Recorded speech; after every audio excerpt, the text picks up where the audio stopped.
अस्सलामुअलैकुम। उम्मीद करती हूँ मेरी यूट्यूब फैमिली सब ठीक ठाक होंगे। अल्लाह ताला आप सबको खुश रखे, आबाद रखे। आज मैं आपके साथ सूजी के हलवे की जो कि गुड़ से तैयार होता है उसकी रेसिपी शेयर करूँगी। तो गुड़ मैंने रख लिया है मैं पिघलने के लिए 1 गिलास पानी डाल के, और दूसरी साइड मैंने जो है घी ले लिया है 1 कप, और उसमें हम तकरीबन 2 कप मैं इसमें सूजी के ऐड कर रही हूँ। अब हमने इसमें सूजी डाल के जो है इस सूजी की अच्छी तरीके से बुनाई कर देनी है।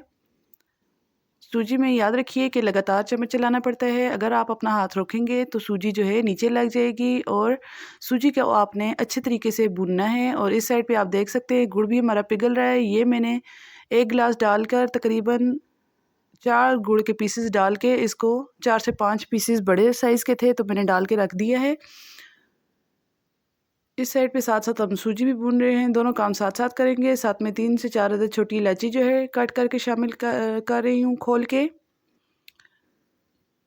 ये बहुत ही मज़ेदार लगता है, बहुत सिंपल सी रेसिपी है, बहुत ही जो है मज़ेदार और टेस्टी तैयार होता है। ये सूजी का हलवा बहुत ही आसान होता है, बस आपने इसमें सूजी की अच्छी से बुनाई करनी होती है। सूजी जब भी आप हलवा बनाएं तो लाज़मी इसकी जो है सूजी की अच्छी बुनाई किया करें। कुछ लोग जो है थोड़ा-सा बस सूजी को भूनते हैं और हलवा बना लेते हैं, तो वो इतना अच्छा जो है टेस्ट नहीं आता हलवे का, जितना कि आप सूजी को अच्छे तरीके से भुनेंगे तो उसका टेस्ट आएगा।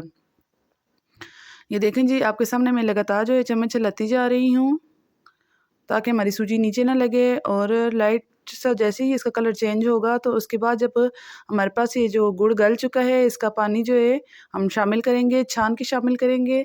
तो ये देखें जी, इस तरीके से हमने तमाम जो है सूजी में छान के इसका पानी शामिल कर देना है, ताकि अगर गुड़ में कोई कचरा वगैरह हो तो वो हलवे में ना जाए।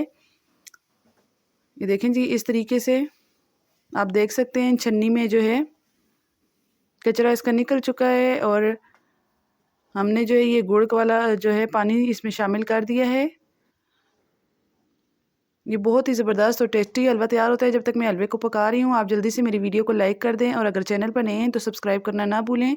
वीडियो आपको पसंद आती है तो ज़रूर फैमिली फ्रेंड्स में शेयर किया करें, और एक अच्छा सा कमेंट भी कर दिया करें।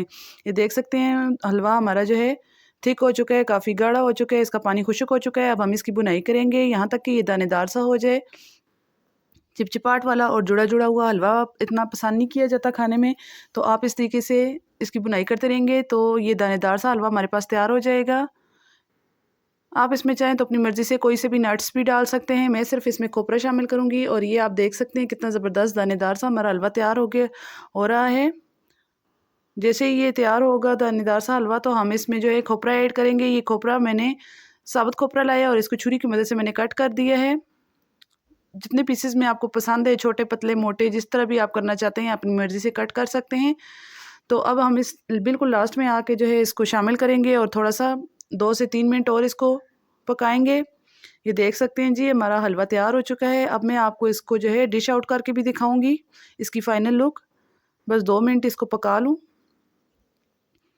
ये आपको देखने में ही पता चल रहा होगा कि कितना ज़बरदस्त दानेदार हलवा तैयार हुआ है। हर चीज़ इसमें परफ़ेक्ट है, बिल्कुल जो है मेज़रमेंट इसके हिसाब से आप बनाएँगे तो इंशाल्लाह आपका भी हलवा ज़बरदस्त बनेगा। थोड़ी देर इसकी बुनाई करें ताकि जो है मज़ेदार सा हमारा हलवा तैयार हो।